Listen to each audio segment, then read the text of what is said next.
Jessica. Welcome to my vlog.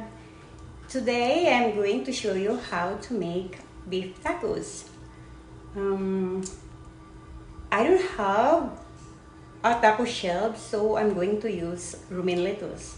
Alright? Okay. Papakita namin sa inyo ang kung ano-ano ang mga sangkap. So, let's go! Let's do it! So guys, ito yung mga sangkap.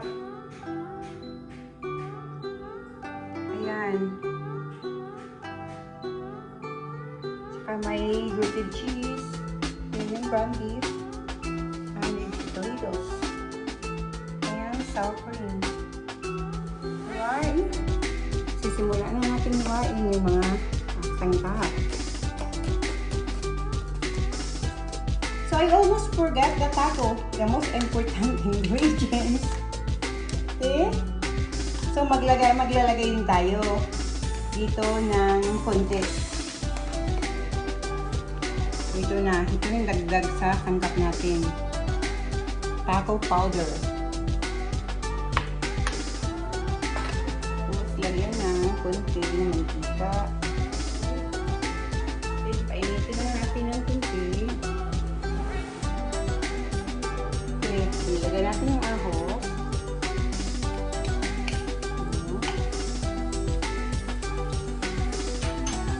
Kasibuyas. Ilagay ng konti. Tapos tayo medyo mag-brown na.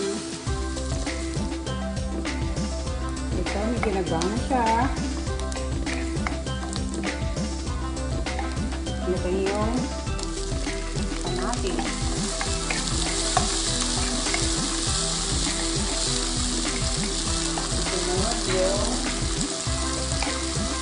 Yung pepper.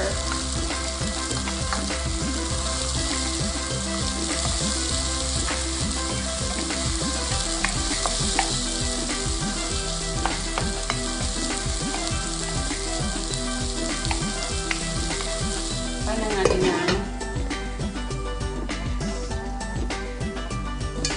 Ano siya? Ito, pwede natin ilagay yung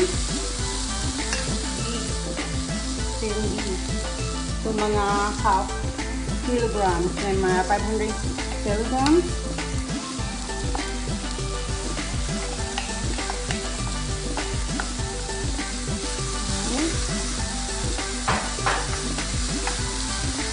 Panglang natin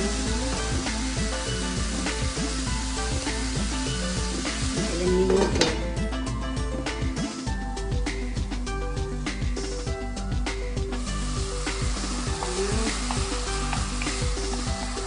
Pan ulit. Manita maluto yung meat. O, ayan na. So, wala nang hilaw ng meat. Lahat na naging brown. Ayan. Lalagyan din pala natin ng kunting black pepper. Kunting-kunti lang.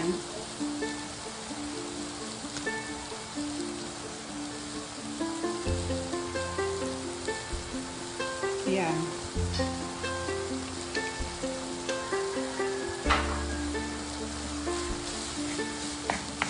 Ayan ulit. Tapos, ilagay na yung taco seasoning. Hindi na tayo maglalagay ng asin. We will have to put salt because this is a little bit salty. And the taco seasoning.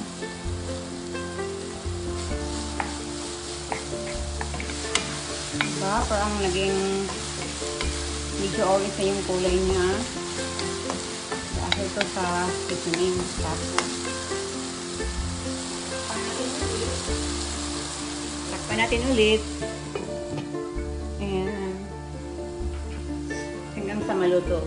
Siguro mga 2 minutes. Alright.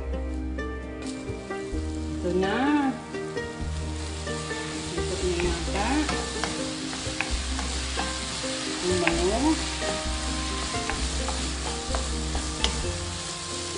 optional to. Pwede, kung gusto nyong lagyan pa ng more taco seasoning, pwede rin. Pwede rin lagyan ng kunting asin. Depende yun kasi ako ayoko nang amoy ng taco seasoning. Kaya konti lang yung nilagay ko. Depende sa panlasa ninyo. So, I think that's it. Ayan.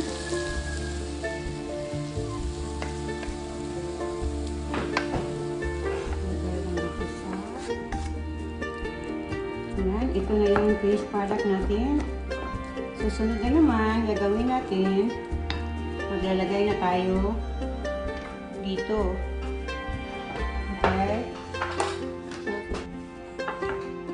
Katapos, kasi wala kaming yung taco shell. So, ito rin gagamitin namin. Okay? So, we're gonna do, ang liliit pa ng mga mga dahon ni kagaya doon sa US, ang lalaki. But okay na rin to. Lalagay lang dyan. Dyan. Okay. Hindi talaga. Tapos, lagyan ng sour cream. Yan.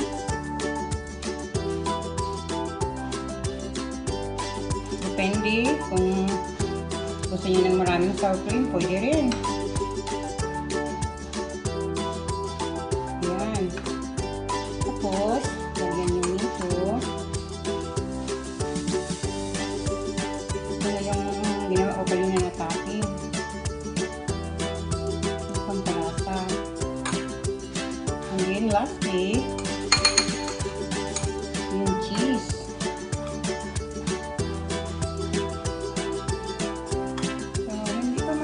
Magawa ng mabuti kasi ang liliit ng pero ito ayan ayan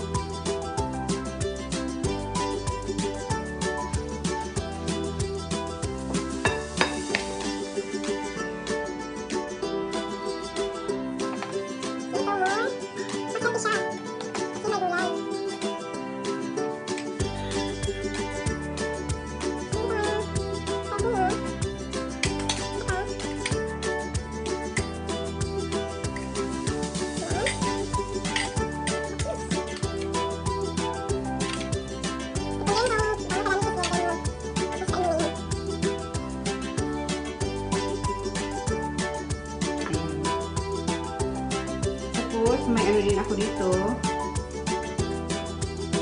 Ito. Kung gusto nyo.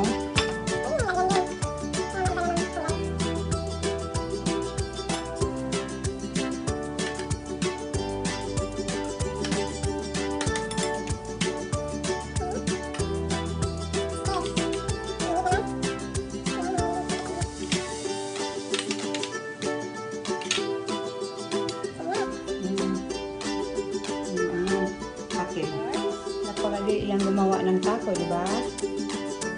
Kung wala kayong taco shell, ito na yung nyo, gamitin nyo, healthy pa. So, ito na yon. Ito yung finished product. Ayan.